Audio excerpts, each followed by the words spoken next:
زمین مقدس پر آخری سانس تک وقت گزارا، اور صرف وقت ہی نہیں گزارا بلکہ دین اسلام کی خصوصاً اسلامی تاریخ کا جو اکثر حصہ ہے اللہ کے نبی صلی اللہ علیہ وسلم کی زندگی کا وہ یہی کا ہے۔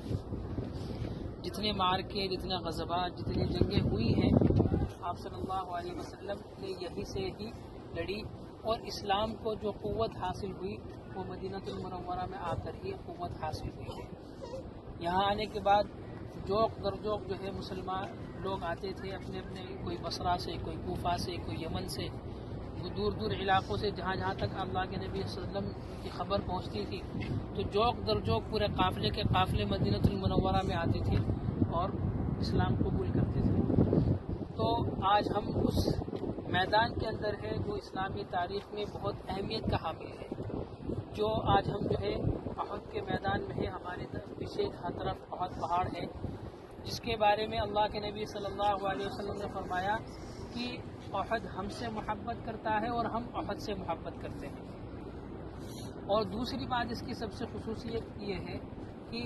کل قیامت کے دن اللہ تبارک و تعالیٰ اس کو جنت میں اٹھا لے گا۔ جی احد پہاڑ یہ جنت کا پہاڑ کہلاتا ہے، جنتی ہے، اور یہ قیامت میں جو ہے جنت میں اللہ اس کو اٹھا لے گا۔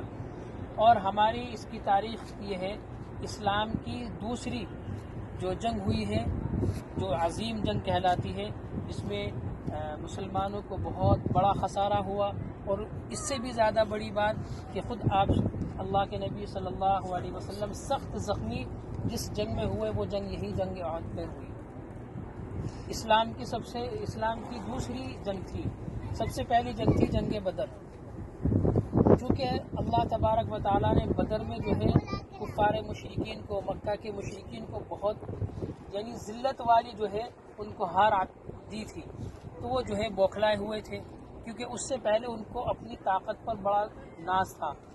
اہل کفار کو، مکہ کے مشرکین کو اپنی طاقت پر بڑا ناز تھا، وہ اپنی ہر چیز پر، اپنی طاقت پر بڑا ناز کرتے تھے، اور نعوذ باللہ من ذالک اللہ کے نبی صلی اللہ علیہ وسلم کو یہ سمجھتے تھے کہ اس کے تو چند صحابائیں کو تو ہم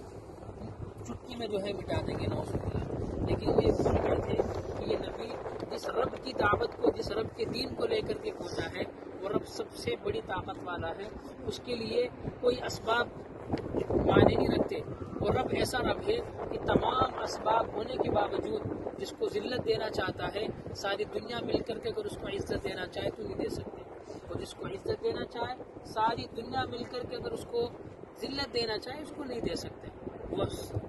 اس مالک الملک ہے، وہ تمام قدرتوں کا مالک ہے، وہ اعلیٰ کل شیء قدیر ہے۔ تو اللہ تبارک و تعالیٰ نے اپنی قدرت کا مظاہرہ کیا، اور اپنے حبیب محمد عربی صلی اللہ علیہ وسلم اور ان کے جانثار صحابہ